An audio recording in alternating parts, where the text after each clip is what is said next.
ಸ್ನೇಹಿತರೆ, ಮೀಡಿಯಾ ಮಾಸ್ಟರ್ಸ್ಗೆ ಸ್ವಾಗತ ಸುಸ್ವಾಗತ. ಗೆಳೆಯರೆ, ಬಾಂಗ್ಲಾದೇಶ ನಿಧಾನವಾಗಿ ಭಾರತದ ವೈರಿ ದೇಶ ಆಗ್ತಾ ಇದೆ. ಬಾಂಗ್ಲಾದ ರಚನೆಗೆ ಭಾರತ ಮಾಡಿದ ಸಹಾಯವನ್ನು ಅವರು ಮರಿತಾ ಇದ್ದಾರೆ. ಪಾಕಿಸ್ತಾನದ ಜೊತೆ ಮತ್ತೆ ಸಂಬಂಧ ಸುಧಾರಣೆಗೆ ಮುಂದಾಗ್ತಾ ಇದ್ದಾರೆ. ಪಾಕ್ ಬಾಂಗ್ಲಾ ಭಾಯಿ ಅನ್ನೋದಕ್ಕೆ ಶುರು ಮಾಡಿದ್ದಾರೆ. ಇದೇ ಸಂದರ್ಭದಲ್ಲಿ ಇತ್ತೀಚೆಗೆ ಬಾಂಗ್ಲಾದೇಶದ ಸೇನೆಗೆ ಸೇರ್ಪಡೆಯಾಗಿರುವ ಟರ್ಕಿ ನಿರ್ಮಿತ ಡ್ರೋನ್ಗಳು ಮೇಘಾಲಯದ ಗಡಿಯಲ್ಲಿ ಕಾಣಿಸಿಕೊಂಡಿವೆ. ಇಲ್ಲಿ ಏನಾದರೂ ಮಾಡಿ ಭಾರತವನ್ನು ಯುದ್ಧದಲ್ಲಿ ಎಂಗೇಜ್ ಮಾಡಬೇಕು ಅಂತ ಯಾವುದೋ ಶಕ್ತಿ ಕಾಯ್ತಾ ಇದ್ದ ಕಾಣ್ತಾ ಇದೆ. ಇಲ್ಲದೆ ಇದ್ರೆ ಈ ಬಾಂಗ್ಲಾ ಇಷ್ಟೊಂದು ಧೈರ್ಯ ಮಾಡೋದಕ್ಕೆ ಹೋಗೋದಿಲ್ಲ. ಇನ್ನು ಬಾಂಗ್ಲಾದಲ್ಲಿ ಕೂತಿರೋದು ಅಮೆರಿಕಾದ ಕೈಗೊಂಬೆ. ಅದಕ್ಕೆ ಸ್ವಂತ ಬುದ್ಧಿ ಇಲ್ಲ. ಅಮೆರಿಕ ನೇರವಾಗಿ ಬಾಂಗ್ಲಾಗೆ ಆಯುಧಗಳನ್ನು ಕೊಡೋದಿಲ್ಲ. ಹೀಗಾಗಿ ಅವರು ಟರ್ಕಿ, ಪಾಕಿಸ್ತಾನ, ಚೈನಾಗಳಿಂದ ಆಯುಧ ಖರೀದಿ ಮಾಡ್ತಾ ಇದ್ದಾರೆ. ಹಾಗಾದ್ರೆ ಇಲ್ಲಿ ಬಾಂಗ್ಲಾದೇಶ ಮತ್ತು ಪಾಕಿಸ್ತಾನಗಳು ಒಂದಾದ್ರೆ ಭಾರತದ ಪಾಲಿಗೆ ಅದು ಆತಂಕಕಾರಿ ಅನ್ನಿಸ್ಕೊಳ್ತಾ? ಬಾಂಗ್ಲಾಗೆ ಮೊನ್ನೆ ಭಾರತ ಕೊಟ್ಟಿರೋ ಎಚ್ಚರಿಕೆ ಆದರೂ ಏನು? ಬನ್ನಿ ನೋಡೋಣ.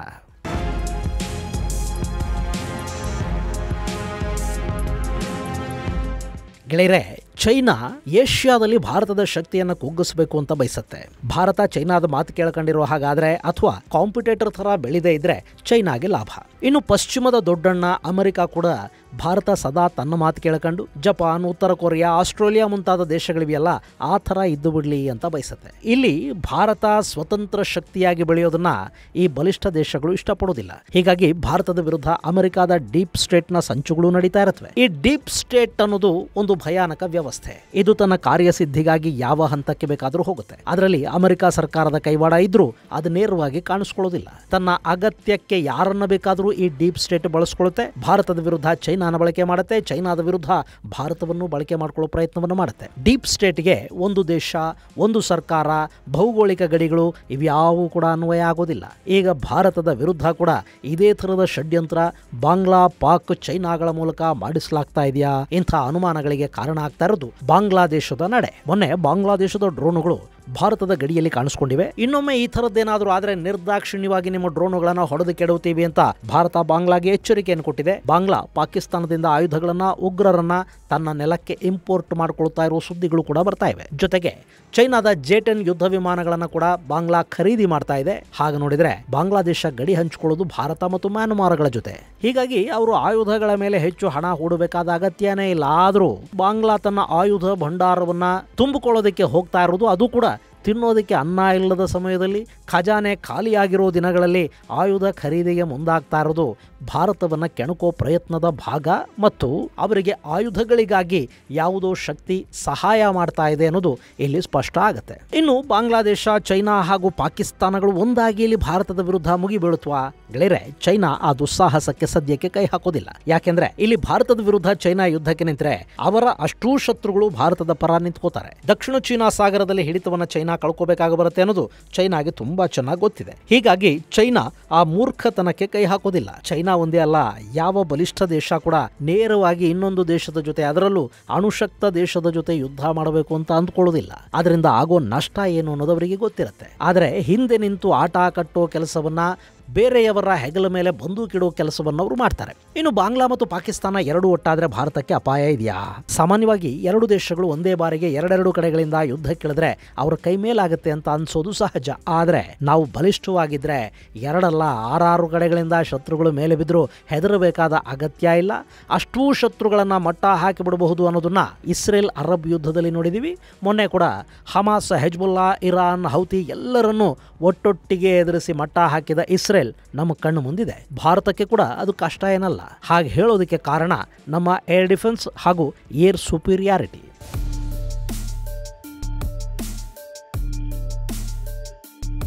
ಗೆಳೆಯರೆ, ಮೊದಲಿಗೆ ಬಾಂಗ್ಲಾ ಮತ್ತು ಪಾಕಿಸ್ತಾನದಲ್ಲಿರೋ ಏರ್ ಕ್ರಾಫ್ಟ್ಗಳು, ಡ್ರೋನ್ಗಳನ್ನು ನಾವು ಗಮನಿಸಿ ನೋಡೋದಾದ್ರೆ ಸದ್ಯಕ್ಕೆ ಪಾಕಿಸ್ತಾನದ ಬಳಿ ಚೈನಾ ನಿರ್ಮಿತ J-10C, JF-17 ಥಂಡರ್ ಹಾಗೂ J-7, ಇನ್ನು ಡಸಾಲ್ಟ್ನ ಮಿರಾಜ್ 3 ಹಾಗೂ ಮಿರಾಜ್ 5, ಜನರಲ್ ಡೈನಾಮಿಕ್ಸ್ನ F-16 ನಂಥ ಯುದ್ಧ ವಿಮಾನಗಳಿವೆ. ಸದ್ಯಕ್ಕೆ ಅವರ ಬಳಿಯಲ್ಲಿ 400 ಯುದ್ಧ ವಿಮಾನಗಳಿದ್ದು 300ಕ್ಕೂ ಹೆಚ್ಚು ಟ್ರಾನ್ಸ್ಪೋರ್ಟ್ ಹಾಗೂ ಏರ್ ಸಪೋರ್ಟ್ ವಿಮಾನಗಳಿವೆ. ಇವುಗಳಲ್ಲಿ 150ಕ್ಕೂ ಹೆಚ್ಚು ಯುದ್ಧ ವಿಮಾನಗಳ ಆಯಸ್ಸು 50 ವರ್ಷವನ್ನ ದಾಟಿದೆ ಅನ್ನೋದನ್ನ ನಾವಿಲ್ಲಿ ಗಮನಿಸಬೇಕು. ಜೊತೆಗೆ ಅವರ ಬಳಿ ಇರೋ ಬಹುತೇಕ ಆಯುಧಗಳು ಮೇಡ್ ಇನ್ ಚೈನಾ. ಇನ್ನು ಪಾಕ್ ಏರ್ ಫೋರ್ಸ್ ಅಲ್ಲಿ 70,000 ಆಕ್ಟಿವ್ ಪರ್ಸನಲ್ಗಳಿದ್ದಾರೆ, 8,000 ರಿಸರ್ವ್ ಸಿಬ್ಬಂದಿ ಇದೆ. ಇನ್ನು ಬಾಂಗ್ಲಾದೇಶದ ಏರ್ ಫೋರ್ಸ್ ಲೆಕ್ಕಾಚಾರವನ್ನು ನಾವು ನೋಡಿದ್ರೆ ಅಲ್ಲಿ ಸದ್ಯಕ್ಕಿರೋದು 156 ಯುದ್ಧ ವಿಮಾನಗಳು ಮಾತ್ರ. ಹಾಗೇನೆ ಬಾಂಗ್ಲಾ ಏರ್ ಫೋರ್ಸ್ ಅಲ್ಲಿ ಒಟ್ಟು 17,390 ಮಂದಿ ಆಕ್ಟಿವ್ ಸಿಬ್ಬಂದಿ ಇದ್ರೆ 2,800 ಸಿವಿಲಿಯನ್ಗಳು ಅಲ್ಲಿ ಕೆಲಸ ಮಾಡ್ತಾರೆ. ಇನ್ನು ಈ ಯುದ್ಧ ವಿಮಾನಗಳಲ್ಲಿ JL-8 ಮತ್ತು ಚೆಂಗ್ಡು ನಿರ್ಮಿತ J-7 ಯುದ್ಧ ವಿಮಾನಗಳಿವೆ.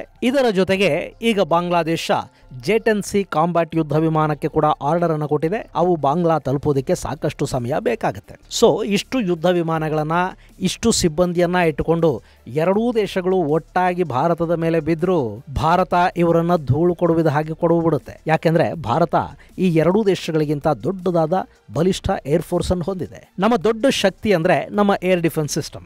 ಭಾರತ ತಾನೇ ನಿರ್ಮಿಸಿರುವ ಏರ್ ಡಿಫೆನ್ಸ್ ಸಿಸ್ಟಮ್ಗಳನ್ನು ಬಳಸ್ತಾ ಇದೆ. ಅದರ ಜೊತೆಗೆ ರಷ್ಯಾ ನಿರ್ಮಿತ S-400 ಕೂಡ ಭಾರತದ ಬಳಿ ಇದ್ದು, ಬಾಂಗ್ಲಾ ಹಾಗೂ ಪಾಕ್ನ ಯಾವುದೇ ಏರ್ ಕ್ರಾಫ್ಟ್ ಅನ್ನ ಗಡಿ ದಾಟೋ ಮೊದಲೇ ಭಾರತ ಹೊಡೆದು ಹಾಕುತ್ತೆ. ಇದರ ಜೊತೆಗೆ ಭಾರತದ ಏರ್ ಫೋರ್ಸ್ ಎಷ್ಟು ಬಲಿಷ್ಠವಾಗಿದೆ ಅಂದ್ರೆ ಭಾರತದಲ್ಲಿ 1,39,000ಕ್ಕೂ ಅಧಿಕ ಮಂದಿ ಆಕ್ಟಿವ್ ಪರ್ಸನಲ್ಗಳಿದ್ದಾರೆ.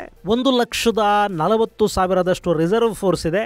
ಅದರ ಜೊತೆಗೆ ಭಾರತದಲ್ಲಿ ಒಟ್ಟು 1,926ಕ್ಕೂ ಹೆಚ್ಚು ಏರ್ ಕ್ರಾಫ್ಟ್ಗಳಿದ್ದು, ಅವುಗಳಲ್ಲಿ Dassault Rafale 4.5 generation air craft ಆಗಿದೆ. ಇನ್ನು ಸುಹಾಯ್ Su-30 MKI air superior fighter ಆಗಿದ್ದು, ಇದರಿಂದ ಅಸ್ತ್ರ, ಬ್ರಹ್ಮೋಸ್ ಮುಂತಾದ ಮಿಸೈಲ್ಗಳನ್ನ ಲಾಂಚ್ ಮಾಡೋದಕ್ಕೆ ಸಾಧ್ಯ ಆಗುತ್ತೆ. ಇನ್ನು HAL ನಿರ್ಮಿತ ತೇಜಸ್ ಯುದ್ಧ ವಿಮಾನಗಳಿವೆ. ಅದರ ಜೊತೆಗೆ MiG-21 ಬೈಸನ್, MiG-29, ಡಸಾಲ್ಟ್ ನಿರ್ಮಿತ ಮಿರಾಜ್ 2000, ಜಾಗ್ವಾರ್ ನಂತಹ ಯುದ್ಧ ವಿಮಾನಗಳು ಕೂಡ ಭಾರತದ ಪಡೆಯಲ್ಲಿವೆ. ಈ ಮಿಗ್ಗಳಿಗೆ ವಯಸ್ಸಾಗಿದೆ ಅನ್ನೋದು ನಿಜಾನೇ ಆದರೂ ಅವುಗಳನ್ನು ಭಾರತ ಸುಸ್ಥಿತಿಯಲ್ಲೇ ಇಟ್ಟುಕೊಂಡಿದೆ. ಇತ್ತೀಚೆಗೆ ಅಭಿನಂದನ್ ಪಾಕಿಸ್ತಾನದ ವಾಯುಪಡೆಯ ಅಮೆರಿಕ ನಿರ್ಮಿತ F-16 ಅನ್ನ ಹೊಡೆದು ಕೆಡವಿದ್ದು ಇದೇ ಮಿಗ್ ವಿಮಾನದ ಮೂಲಕ. ಸೊ ಪಾಕಿಸ್ತಾನ ಹಾಗೂ ಬಾಂಗ್ಲಾದೇಶ ಎರಡೂ ದೇಶಗಳಿಗೆ ಹೋಲಿಸಿಕೊಂಡ್ರು ಭಾರತ ಏರ್ ಡಿಫೆನ್ಸ್ ಅಲ್ಲಿ ತುಂಬಾ ಶಕ್ತಿಶಾಲಿಯಾಗಿದೆ. ಇದು ಏರ್ ಫೋರ್ಸ್ ನ ವಿಷಯ.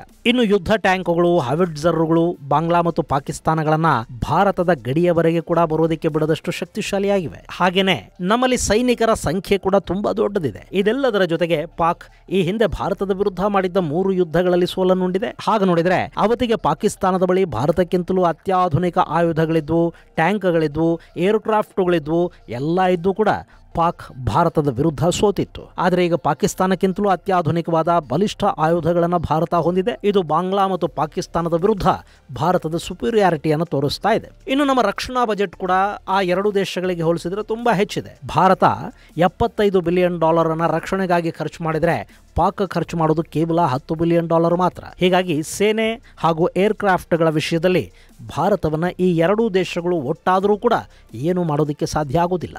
ಆದರೆ ಇಲ್ಲಿ ಒಂದು ವೇಳೆ ಚೈನಾ ಏನಾದರೂ ಯುದ್ಧ ಕೇಳಿದ್ರೆ, ಭಾರತ 3 ಫ್ರಂಟ್ ವಾರ್ ಅನ್ನ ಮಾಡಬೇಕಾಗಿ ಬಂದ್ರೆ ಅಲ್ಲಿ ಭಾರತಕ್ಕೆ ಸ್ವಲ್ಪ ಮಟ್ಟಿನ ಸಮಸ್ಯೆ ಉಂಟಾಗಬಹುದು. ಆದರೆ ಭಾರತದ ಬಳಿ ಅದಕ್ಕೂ ಉತ್ತರ ಇದೆ. ಹಾಗೆ ನೋಡಿದ್ರೆ ಚೈನಾದ ಏರ್ ಫೋರ್ಸ್ ಮತ್ತು ಸೇನೆ ಎರಡೂ ಭಾರತಕ್ಕಿಂತಲೂ ದೊಡ್ಡದು. ಇನ್ನು ನೌಕಾಪಡೆಯ ವಿಷಯವನ್ನ ನಾವು ಹೇಳೋದೇ ಬೇಡ, ಯಾಕೆಂದ್ರೆ ಅದೀಗ ನೌಕಾಪಡೆಯಲ್ಲಿ ವಿಶ್ವದ ನಂಬರ್ 1 ಅನ್ನಿಸ್ಕೊಳ್ತಾ ಇದೆ. ಇನ್ನು ಭಾರತದ ವಿರುದ್ಧ ಯುದ್ಧ ಮಾಡಬೇಕು ಅಂದ್ರೆ ಚೈನಾ ಕೂಡ ಹೆಚ್ಚಿನ ಪ್ರಮಾಣದಲ್ಲಿ ಯುದ್ಧ ವಿಮಾನಗಳನ್ನ, ಡ್ರೋನ್ಗಳನ್ನ ಬಳಸಬೇಕಾಗತ್ತೆ. ಅವುಗಳನ್ನ ಹೊಡೆದು ಹಾಕೋದಕ್ಕೆ ಭಾರತಕ್ಕೇನು ಕಷ್ಟ ಆಗೋದಿಲ್ಲ. ಇಲ್ಲಿ ಚೈನಾದ ಬಳಿ ಇರೋ ಯುದ್ಧ ವಿಮಾನಗಳೆಷ್ಟು ಅನ್ನೋದನ್ನ ನಾವು ನೋಡಿದ್ರೆ ಚೈನಾ ಬಳಿ 3,500ಕ್ಕೂ ಹೆಚ್ಚು ಯುದ್ಧ ವಿಮಾನಗಳಿವೆ. ಅಂದ್ರೆ ಭಾರತದ ಬಳಿ ಎಷ್ಟು ಯುದ್ಧ ವಿಮಾನಗಳಿವೆಯೋ ಅದರ ಬಹುತೇಕ ದುಪ್ಪಟ್ಟು ಯುದ್ಧ ವಿಮಾನಗಳು ಚೈನಾದ ಬಳಿ ಇವೆ. ಹಾಗೇನೆ ಅಲ್ಲಿ 4 ಲಕ್ಷಕ್ಕೂ ಅಧಿಕ ಸಿಬ್ಬಂದಿ ಕೂಡ ಇದ್ದಾರೆ. ಇನ್ನು ಚೈನಾದ ಬಳಿ J-20 ಹಾಗೂ J-35 ಅಂತ ಸ್ಟೆಲ್ತ್ ಏರ್ಕ್ರಾಫ್ಟ್ಗಳಿವೆ. ಮೇಲ್ನೋಟಕ್ಕೆ ಭಾರತಕ್ಕಿಂತಲೂ ಚೈನಾದ ವಾಯುಪಡೆ ಬಲಿಷ್ಠವಾಗಿರುವ ಹಾಗೆ ಕಾಣಿಸುತ್ತಾದರೂ ಕೂಡ ಭಾರತ ಮಾಡಿರುವಷ್ಟು ಯುದ್ಧಗಳನ್ನು ಚೈನಾ ಮಾಡಿಲ್ಲ. ಅಲ್ಲದೆ ಚೈನಾದ ಪೈಲಟ್ಗಳಿಗೆ ಯುದ್ಧದಲ್ಲಿ ಭಾಗಿಯಾದ ಅನುಭವನೇ ಇಲ್ಲ. ಹೀಗಾಗಿ ನಾಳೆ ಚೈನಾದ ವಿರುದ್ಧನೇ ಯುದ್ಧ ಮಾಡಬೇಕಾಗಿ ಬಂದರೂ ಕೂಡ ಭಾರತದ ಕೈ ಮೇಲಾಗೋ ಹಾಗೆ ಮಾಡೋದು ನಮ್ಮ ಯೋಧರ ಶೌರ್ಯ ಮತ್ತು ಅವರ ಅನುಭವ. ಇನ್ನಿದರ ಜೊತೆಗೆ ಚೈನಾದ ವಿರುದ್ಧ ಮತ್ತೊಂದು ದೇಶ ಕಾಲ್ ಕೆರೆದು ನಿಂತುಕೊಳ್ತು ಅಂತ ಇಟ್ಕೊಳ್ಳಿ. ದಕ್ಷಿಣ ಚೈನಾ ಸಾಗರದಲ್ಲಿ ಸ್ವಲ್ಪ ಸಮಸ್ಯೆ ಉಂಟಾದರೂ ಕೂಡ ಚೈನಾ ತನ್ನ ಗಮನವನ್ನ ಆ ಕಡೆಗೆ ಹರಿಸಬೇಕಾಗತ್ತೆ. ಹೀಗಾಗಿ ಚೈನಾ ಸಂಪೂರ್ಣವಾಗಿ ಭಾರತದ ವಿರುದ್ಧ ಯುದ್ಧಕ್ಕೆ ನಿಲ್ಲುತ್ತೆ ಅನ್ನೋದು ಸುಳ್ಳು. ಒಂದು ವೇಳೆ ಹಾಗೇನಾದ್ರೂ ಆದ್ರೆ ಅವರು ಜಗತ್ತಿನ ದೊಡ್ಡಣ್ಣ ಆಗುವ ಆಸೆ ಇಟ್ಕೊಂಡಿದಾರಲ್ಲ, ಅದನ್ನ ಕಿತ್ತೆಸಿಬೇಕಾಗತ್ತೆ. ಯಾಕೆ ಅಂದ್ರೆ ಯುದ್ಧ ಅನ್ನೋದು ಕೇವಲ ಒಂದು ದೇಶದ ಮೇಲೆ ಮಾತ್ರ ಪರಿಣಾಮ ಬೀರುವುದಿಲ್ಲ, ಅಲ್ಲಿ ಚೈನಾದ ಮೇಲೆ ಕೂಡ ಸಾಕಷ್ಟು ಆರ್ಥಿಕ ಒತ್ತಡಗಳು ಬೀಳುತ್ತವೆ. ಅಲ್ಲದೆ ಈ ಯುದ್ಧಗಳು ದೇಶದ ಆರ್ಥಿಕ ಪರಿಸ್ಥಿತಿಯನ್ನೇ ತಿಂದು ಹಾಕತ್ವೆ. ಹೀಗಾಗಿ ಚೈನಾ ಇಲ್ಲಿ ಯುದ್ಧದಲ್ಲಿ ಭಾಗಿಯಾಗುವುದು ಅನುಮಾನ. ಆದರೆ ಅವರು ತಮ್ಮ ವೆಪನ್ಗಳನ್ನ ಭಾರತದ ವಿರುದ್ಧ ಶತ್ರುಗಳಿಗೆ ಕೊಡೋದಕ್ಕೆ ಹಿಂಜರಿಯೋದಿಲ್ಲ ಅನ್ನೋದಂತೂ ನಿಜ.